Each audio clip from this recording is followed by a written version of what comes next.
but I wanted to come in and I'm here with the big picture. Okay, every once in a while a guy comes along and says, hi, I'm here with the truth. I'm here with the truth. I'm giving you the big picture. To understand how this water image fits together and what we're trying to do here. The fact of the matter is that Milwaukee has been trying to say, how do we grow this city? And like most organizations, when you talk about how do you grow your business, one of the questions you ask yourself is, what are we good at? And you decide what you're good at, and that's what you market. Okay? So Milwaukee years ago said, you know what, we're really good at heavy industry. We're really good at making tractors and machines and all this heavy stuff, and they were going to kind of focus on that. And frankly, we went through the 70s and 80s. We called it the Rust Belt. It was a period of time when a lot of those industries left Milwaukee. It was a hard time for us. We didn't do very well with that, and Milwaukee suffered. Milwaukee also tried to compete with the neighboring cities, saying, you know what, let's try and get the companies from Waukesha to move into Milwaukee. And meanwhile, the companies from Waukesha were saying, let's try and get the Waukesha city was saying, let's try to get the companies from Milwaukee to move out to Waukesha. And then a few years ago, they came to the startling realization that competing for companies in the area doesn't create any new employment. Getting manpower to move from Glendale to downtown Milwaukee created 0 new jobs for this region. So they said, you know what, this is ridiculous, we ought to work together. And they formed something called the M7. The M7 is the Milwaukee 7. It's the 7 counties of southeastern Wisconsin that got together and said, we hereby pledge to stop pilfering each other's companies. And instead, we're going to work together to grow this region. And it was a pretty good idea, really. So they did. They got together and they've done some wonderful things, and they got companies to stay here, they got companies to grow here, they got companies to come in here. But one of the things they wanted to do was focus on what they do well. And one of the ideas they had is, you know what? Printing. We're really good at printing. We got Quad Graphics here, we got Writing and Publishing, we got Aaron Schmidt. So we got all these printing companies. We'll get these printing companies together and we'll grow this as a printing region. Well, there's 2 flaws in that thought, okay, as they quickly found out. Flaw number 1 is printing a growth industry?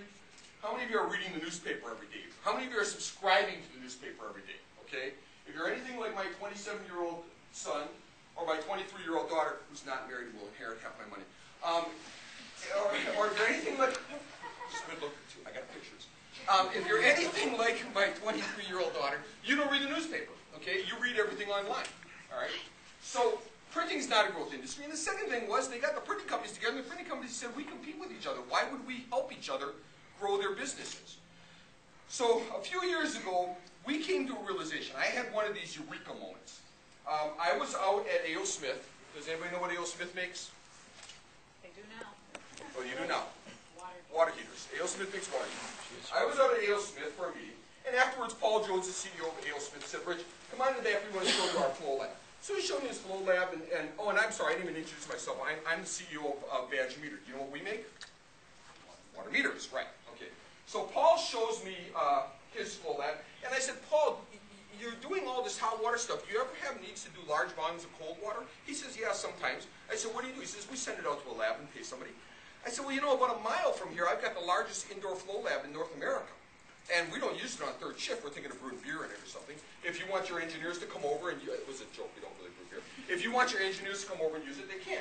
And he said, well, if you ever need to use hot water, send your engineers over. So we made this little deal, and I was driving away, and I was thinking, gee, I wonder how many water companies there are in this region. So we started looking at it. I went to the Greater Milwaukee Committee, which is kind of the driving force behind this M7 effort. And I said, you know, it would seem to me there's a lot of water companies in this region. So we started looking at it, and we were a little surprised to find out that there's over 120 water companies in the 7-county area. Not only that, but there's over 20,000 jobs being produced. 5 of the 11 largest water technology companies in the world have operations in this region. This is a huge water technology region. And in fact, it didn't just happen by circumstance. In the 1800s, Milwaukee was built on wet industries. The wet industries came here because of the lake. They needed a lot of water, and this is where they came. What are the wet industries? What's one of them? An industry in Milwaukee that needs a lot of water to make their product. Beer, thank you, the breweries, right. We had Black, Schlitz, Pabst, okay, all those beers that you don't drink anymore. But we had Miller. So we had those. We also had tanneries. Tanneries require a lot of water. So Milwaukee was the beer capital, the tannery capital of the United States because they needed all this water.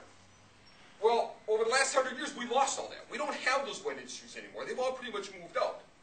But at the same time in those 1800s, we had a lot of people who were setting up little machine shops in Milwaukee to make parts. And who do they make parts for? Well, if you're running a machine shop and you want to make parts, you make parts for the biggest industries in town. So they started making valves and fittings and meters and all this kind of stuff. In fact, that's how Badger Meter got started. In the late 1800s, two German immigrants, Albert Dumbs and Albert Wingender, were in Milwaukee. They were making water meters about a mile from here, where the Journal-Sentinel building is right now on 3rd and State. They were making water components for Miller. They were making valves and fittings. And one day they realized they could make a better water meter. They made it, they patented it, and that launched our company. 100 and some years later, Badger Meter now has 1,200 employees around the world.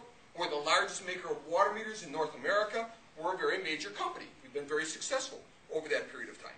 So Milwaukee grew, and that story played out over and over and over again. And here we are in 2009 with over 120 companies all making water technology components in this region. We are a water technology region.